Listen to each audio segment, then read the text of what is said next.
All right. So then to one more point on this conversation, which is important to have. And if you look at those crowds, these rallies are what he loves to do. And the other day, I thought maybe there was 1,000 people. In one of the crowds, it was 7,000. So these rallies in the middle of a pandemic are bringing a turnout that is pretty impressive. And Joe, as we've discussed before, there was one day 4 years ago that brought it all together for Trump, that it all came together for him. And even he was surprised when he won the presidency of the United States. But to Willie's point, where he said, you know, voters have had a view now of what his presidency is like, what his policies are like, what his decisions are like. I would argue that Trump voters actually don't have that view. They don't have a clear view. They don't have the facts.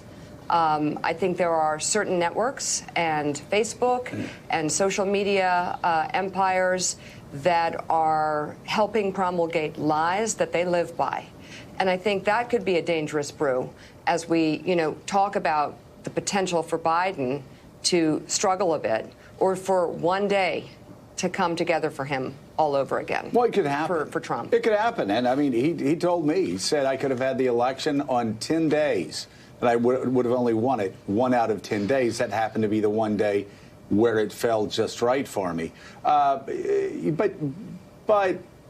it's not just the misinformation that is being spread on other networks and on social media. That is part of it. You also, though, cannot underestimate, and Rachel Beitkover talks about this all the time, the negative partisanship. I have heard from so many of my friends and family members who don't say they love Donald Trump. In fact, they don't say they like Donald Trump. In fact, they would not invite him over for dinner at Thanksgiving. And if their kids acted like him, their kids would get in trouble. Their kids would be grounded. It's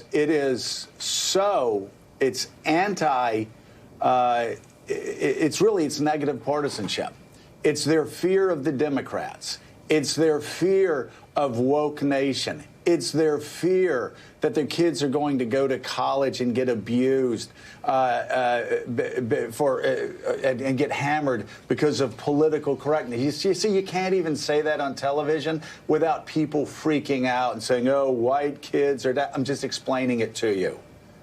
Political correctness is something that is not spoken of. It drives so much of Donald Trump's support. How do I know?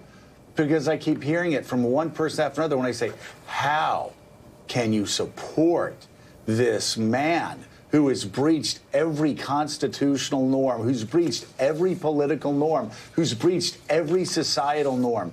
And they will come back and talk about how Democrats are socialists. They'll come back. They'll talk about political correctness. They'll come back. They'll talk about wokeness. It's the negative partisanship even more than it is Donald Trump.